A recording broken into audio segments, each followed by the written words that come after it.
Bonjour à tous, j'espère que vous allez bien mes chers élèves.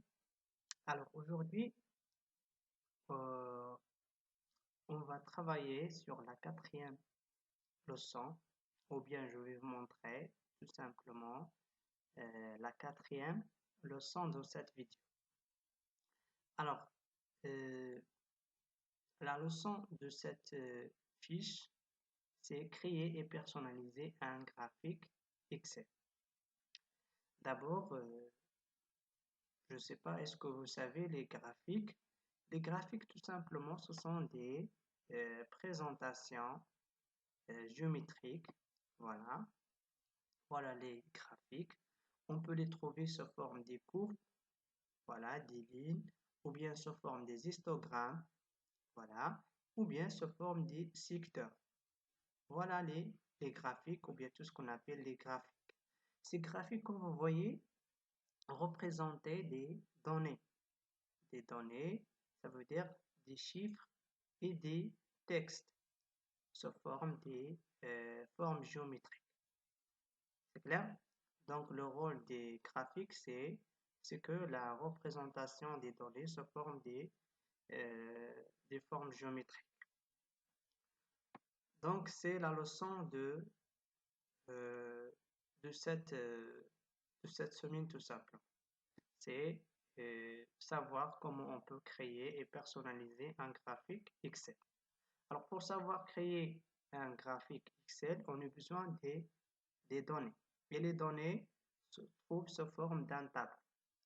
Bien sûr, vous allez avoir cette fiche. Vous devez la lire. Voilà, vous devez lire toute la fiche. La fiche déjà recto verso, ou bien la fiche déjà contient deux pages. Après la lecture, vous allez savoir et comprendre que pour savoir créer et personnaliser un graphique, il y a, il y a trois étapes principaux à suivre. Lesquelles? À la fin, vous allez trouver des questions ou bien le travail à faire.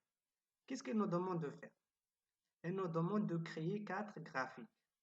Elle nous demande de réaliser ou bien de créer 4 graphiques. Alors, comment on va les créer? Voilà, il y a des étapes à suivre. Par exemple, le premier graphique, elle nous demande de faire quoi? Ou bien la première question, elle nous demande de créer un graphique représentant l'ensemble des ventes sur cette période. Toujours, on doit lire et relire la question pour bien comprendre qu'est-ce qu'on va faire. Alors, cette question, elle nous demande de créer un graphique représentant l'ensemble des ventes sur cette période. L'ensemble des ventes, ça veut dire quoi? Toutes les ventes. Et sur cette période, quelle période? Ça veut dire de 2007 à 2020. Alors, la première étape, qu'est-ce qu'il dit la première étape? La première étape, il dit sélectionner la plage des cellules à représenter. Sélectionner la plage des cellules à représenter. La deuxième étape, qu'est-ce qu'il dit? Choix du graphique. Il nous demande de sélectionner un graphique parmi les graphiques. Où il y a les graphiques? Les graphiques se trouvent dans l'onglet Insertion, exactement dans le bouton commande graphique. Comme vous voyez, dans le bouton commande graphique, il y a tout ce qu'on appelle les types de graphiques. C'est bon? Alors, c'est l'étape 2. L'étape 3. L'étape 3, c'est quoi? C'est définir les options du graphique. Alors, l'étape 3, c'est comme l'étape de personnalisation. Il nous demande de personnaliser le graphique. Comment? Il nous demande d'ajouter un titre s'il n'y a pas un titre. Et il nous demande d'ajouter un quadrillage. Les quadrillages, ce sont des lignes. On peut les trouver à l'arrière-plan de notre graphique, soit sous forme verticale ou bien horizontale. Et la légende, c'est la clé qui nous permet de lire le graphique facilement. C'est bon, c'est l'étape de personnalisation. Allez, on commence les travaux à faire. La première question, comme j'ai dit, il nous demande de créer un graphique représentant l'ensemble des ventes sur cette période. D'abord, qu'est-ce qu'on va faire? On va taper notre tableau dans notre feuille ou bien de notre classeur dans la feuille numéro 1 et on va commencer à créer les graphiques. La première question est nous demande de créer un graphique représentant l'ensemble des ventes sur cette période. Ça signifie on va commencer à sélectionner. Mais qu'est-ce qu'on va sélectionner?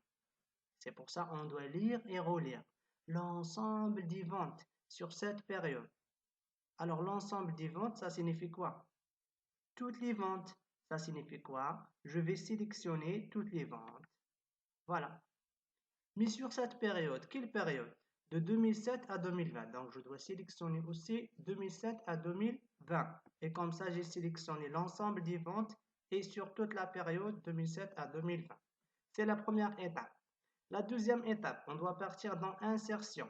Pour faire quoi? Pour choisir un type du graphique. C'est bon? Pour savoir, et vous allez poser des questions comme, mais quel graphique on va choisir? Voilà. Dans notre fiche, vous allez trouver 4 graphiques. Ça signifie voilà que le premier, voilà le deuxième, voilà le troisième et voilà le quatrième. Donc ces graphiques correspondent des questions, voilà, ou bien des travaux à faire. D'accord? Donc la première question pour le premier graphique, la deuxième question pour le deuxième et ainsi de suite. D'accord? Donc pour la première question, on va créer un graphique sous forme euh, de courbe. D'accord? Donc voilà, on a déjà sélectionné tout le tableau. Après, on va partir pour sélectionner un graphique parmi les lignes. Ça veut dire courbe. Voilà. Voilà, j'ai créé un graphique. Mais est-ce que c'est le graphique demandé? Parce qu'il nous demande de faire quoi? De créer un graphique représentant l'ensemble des ventes sur cette période. Ça veut dire qu'on doit créer un graphique représentant les ventes en fonction la période qui commence de 2007 à 2020. Est-ce que vraiment ce graphique représente les ventes en fonction des années? Non, il n'y a pas les années ici. Donc, les années, on peut les voir sous forme des légendes. Alors, qu'est-ce qu'on va faire dans ce cas? C'est facile.